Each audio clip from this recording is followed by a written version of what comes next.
السلام علیکم ورحمۃ اللہ وبرکاتہ۔ ٹینشن کے دور میں غصے پر قابو پا کر کس طرح اپنے ماحول کو خوشگوار بنایا جا سکتا ہے۔ حضرت ابو ہریرہ سے روایت ہے، رسول صلی اللہ علیہ وآلہ وسلم نے فرمایا،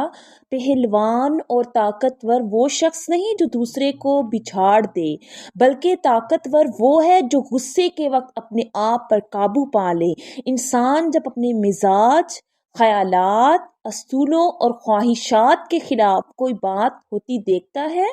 تو اس کی طبیعت میں شدت پیدا ہوتی ہے، اسے غصہ کہتے ہیں۔ انسان کے اندر غصہ ہونا ایک خوبی ہے اور غصہ نہ ہونا ایک عیب۔ اس لیے اگر انسان اصولوں اور مزاج کے خلاف بات دیکھنے کے باوجود طبیعت میں شدت محسوس نہ کرے تو یہ بزدلی ہے، جسے عربی میں جبن کہتے ہیں۔ رسول صلی اللہ علیہ وآلہ وسلم نے اپنے لیے یہ دعا مانگی ہے، اے اللہ میں بزدلی سے تیری پناہ مانگتا ہوں، لیکن یہ طے کر لینا چاہیے کہ کون سا غصہ اچھا ہے اور کون سا برا ہے۔ اس لیے بہت آسان سی پہچان ہے، اگر احکام شریعہ یعنی اللہ تعالیٰ اور اس کے رسول کے احکام کی خلاف ورزی پر غصہ آئے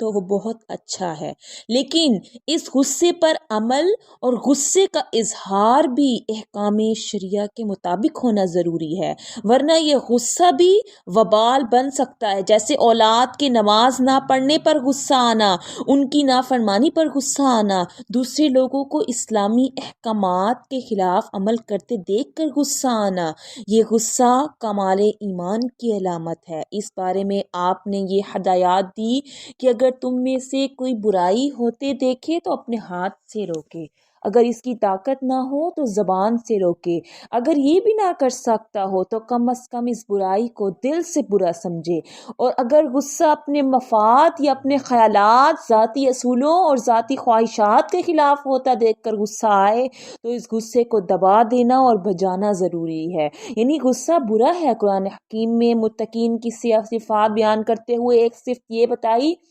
والکاظمین الغیظ، وہ لوگ جو غصے کو پی جاتے ہیں۔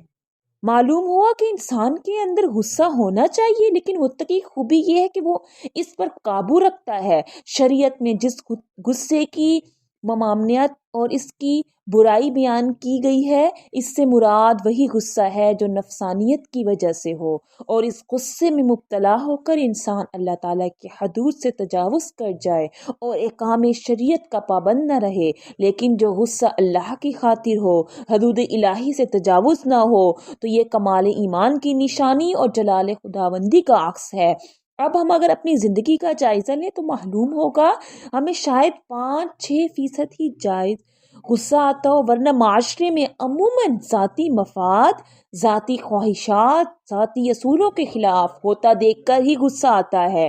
اور اسی قسم کے غصے نے گھروں، مجلسوں، علاقوں، خاندانوں میں فسادات کی آگ بھڑکا رہی ہے۔ ادب عربی کا ایک بڑا قیمتی جملہ ہے، غصے کی ابتدا پاگل پن اور اس کا انجام شرمندگی ہے۔ انسان غصے میں مبتلا ہو کر بلڈ پریشر ہائی، دوران خون تیز ہونے کی وجہ سے اپنے آپ کو طاقتور اور بہادر سمجھتا ہے اور بڑا سمجھتا ہے، مارتا پیٹتا ہے، توڑ پھوڑ کرتا ہے، بسا اوقات تو ایسا ہوتا ہے کہ قتل کرنے کی نوبت آ جاتی ہے۔ لیکن یہ بات بھی کہتی ہے کہ چاہے کتنا مضبوط اعصاب کا مالک ہو، کتنا ہی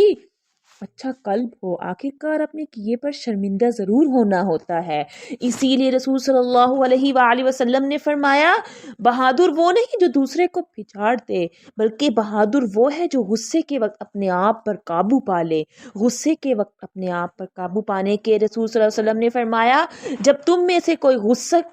کرے تو وہ کھڑا ہو جائے، اسے چاہیے اگر غصہ ہو رہا ہے تو بیٹھ جائے، اگر غصہ ختم ہو جائے تو ٹھیک، ورنہ وہ لیٹ جائے۔ دراصل جب انسان غصے میں ہوتا ہے تو اس کے اعصاب میں تناؤ آ جاتا ہے، جب وہ اپنی جسمانی کیفیت کو بدلے گا تو اعصابی تناؤ میں کمی واقع ہو جائے گی، اس طرح غصہ کم ہو جائے گا۔ غصے میں اپنے آپ پر قابو پانے کے بارے میں آپ صلی اللہ علیہ وآلہ وسلم نے یہ بھی ہدایت دی کہ جب تم میں سے کسی کو غصہ آئے اسے چاہیے کہ اس وقت خاموشی اختیار کر لے۔ بار بار ترجمے میں یہ بات آئی ہے کہ انسان غصے کے وقت جو منہ میں آئے کہہ دے، تو اس سے حالات اور زیادہ بگڑ جاتے ہیں، لیکن غصے کے وقت خاموش ہو جائے تو ذہن ٹھنڈا ہونے کے بعد اس بات کا اتنا عمدہ علاج اور حل ذہن میں آتا ہے کہ وہ مسئلہ بخوبی حل ہو جاتا ہے۔